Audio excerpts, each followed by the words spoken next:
दक्षिण में त्यागराज बाबा हुए। त्यागराज बाबा का जन्म दिवस था। वैसे वो बताते नहीं थे मेरा जन्म दिवस कौन सी तारीख को है, तो फिर भक्तों ने बहुत पूछा तो बाबा ने बता दिया मेरा जन्मदिन अमुक तारीख को है। तो सब ने, शिष्यों ने आपस में चर्चा कर ली कि बहुत समय के बाद गुरुजी ने अपना जन्मदिन बताया है, तो अब की बार हम गुरुदेव का जन्म दिवस खूब धूमधाम से मनाएंगे, सेवा के कार्य करेंगे आदि आदि। तो सब लोग गुरुजी के लिए कोई ना कोई भेंट ला रहे थे कि आज गुरुजी का जन्मदिन है। तो एक गरीब लड़का, बहुत गरीब था, वो भी उस गुरु का शिष्य, त्यागराज बाबा उनका नाम, उनका शिष्य था। तो सोचा कि मेरे गुरु के जन्मदिन पर मैं क्या दूं, मेरे पास तो कुछ भी नहीं है, मेरे पास पैसे नहीं हैं, अकेला रहता हूँ, मजदूरी करके रोज़ कमाऊँ रोज़ खाऊँ, अब क्या करूँ।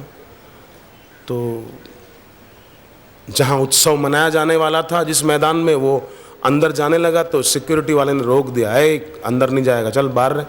कपड़े कैसे पहने तूने, ऐसे कैसे अंदर जा रहा है, चोरी करने का इरादा है। वो बेचारा गरीब बाहर ही रुक गया, कोई बात नहीं। और अंदर खूब कीर्तन भजन गुरुदेव के जन्म दिवस का वो लोग मना रहे थे कि बहुत समय बाद गुरु ने जन्मदिन की तारीख बताई थी अपनी।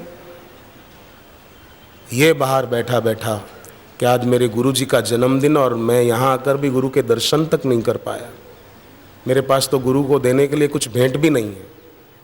बैठा रहा बाहर, गुरु को याद करके रोता रहा कि सिक्योरिटी वाला मेरे को अंदर भी नहीं जाने देता है।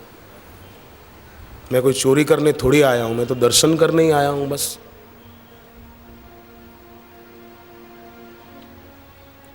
पूरा दिन बीता, उत्सव पूरा हो गया, लगभग सब लोग जा चुके थे। कुछ लोग अंदर, खास खास गुरुजी के निकट वाले, वो बच्चे थे।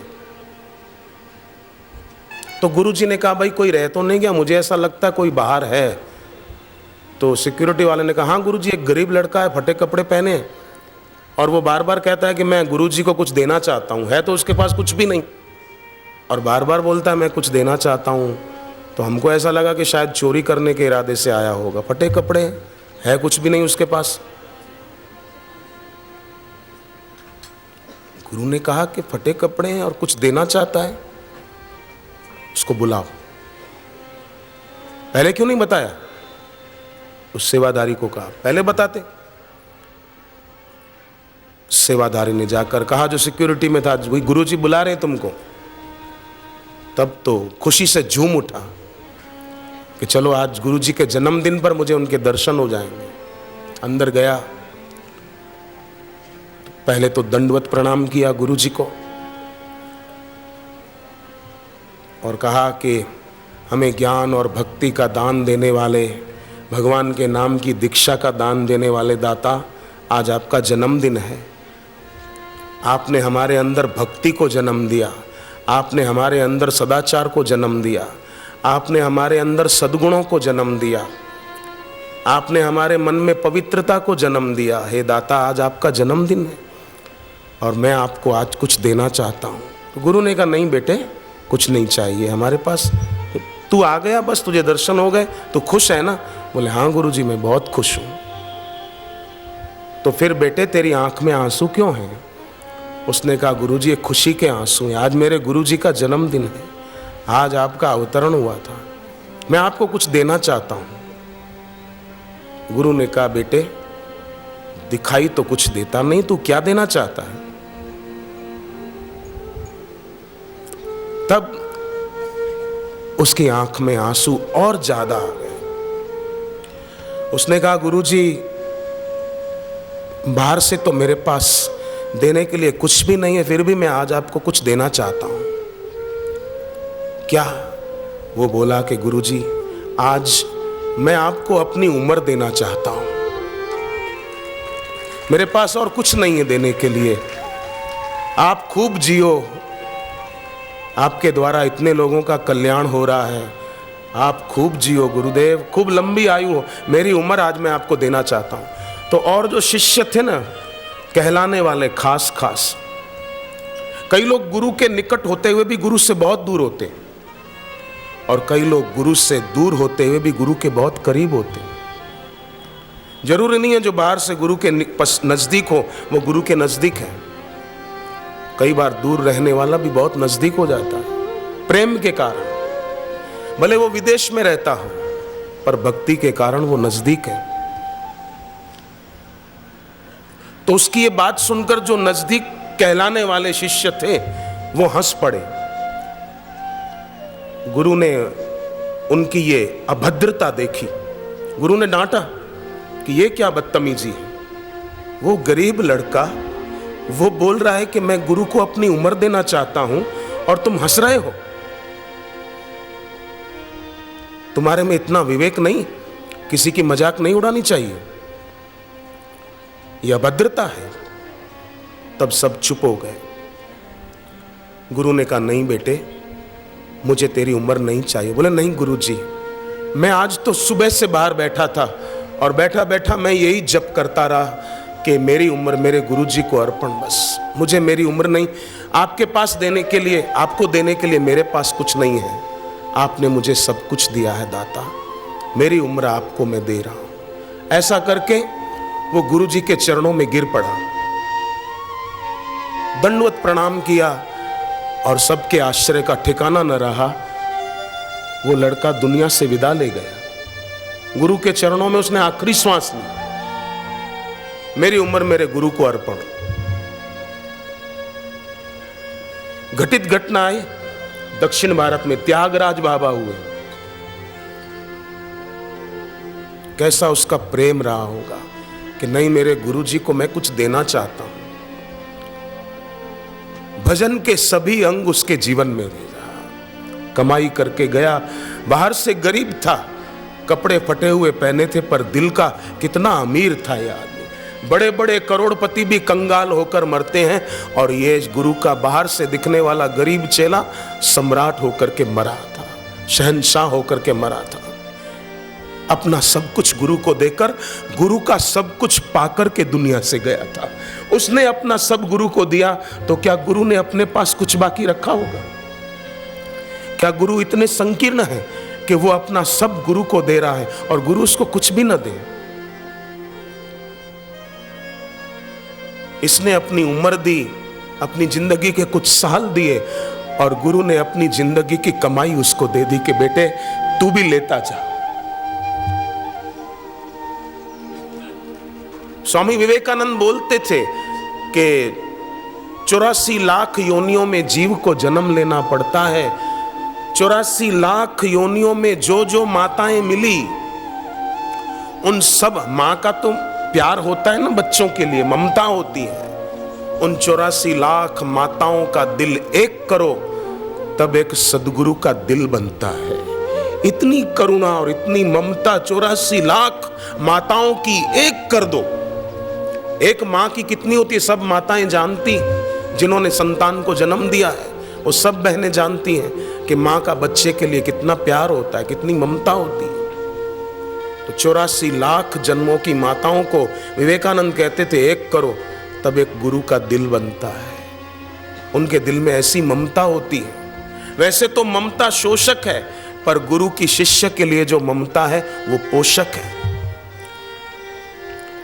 गुरुदेव गाड़ी में बैठकर नजदीक से दर्शन देने आते, क्यों?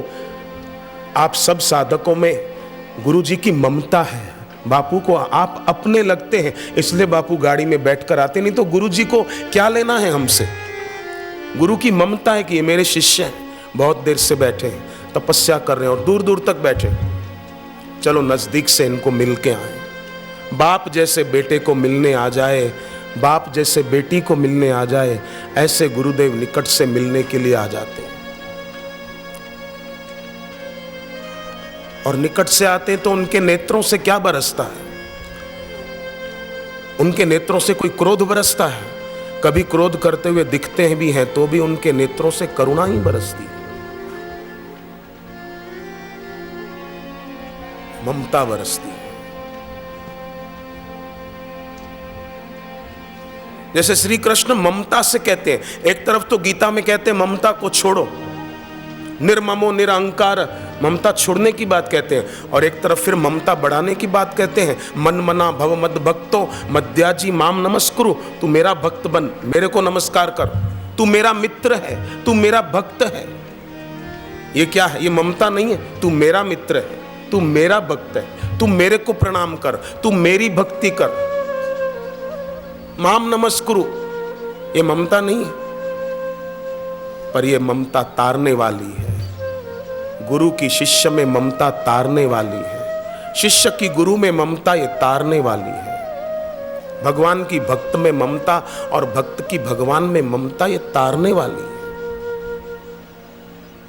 ये ममता ही तो है जो खींच के लाई यहां पर। गुरु में ममत्व, मेरे गुरुदेव हरिद्वार में है, सत्संग देंगे 9 तारीख तक, हम जा रहे हैं भाई।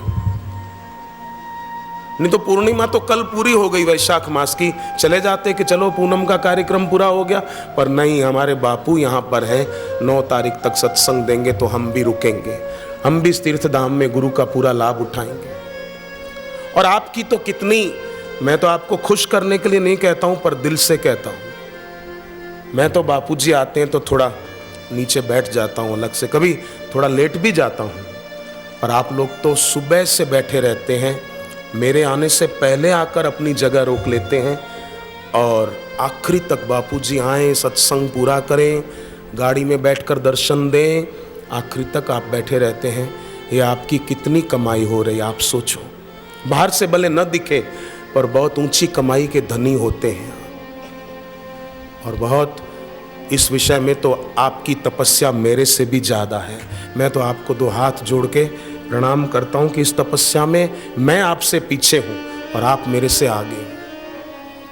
आप कितनी देर तक, कितने घंटों तक बैठे रहते हैं, और भीड़ में जहां जगह मिली, कितना दूर दूर तक बैठे सब, जहां जगह मिली बैठ जाते हैं। और कुप्रचार करने वालों ने कोई कमी नहीं छोड़ी।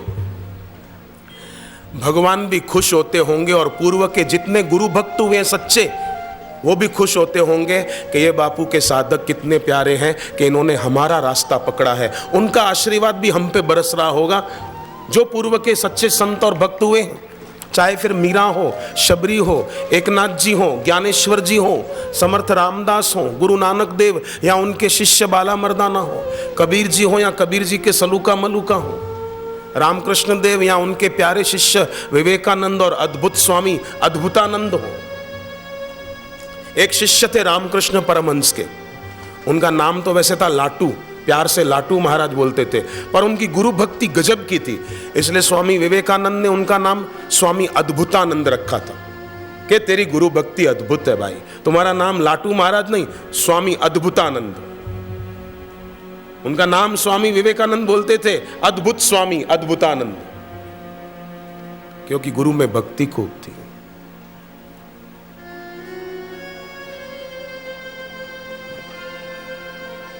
यही भक्ति तारणहारी है। जैसे वायु का स्पंदन मनुष्य को जीवनी शक्ति प्रदान करता है, ऐसे ही सदगुरु का सुमरण शिष्य को शांति प्रदान करता है।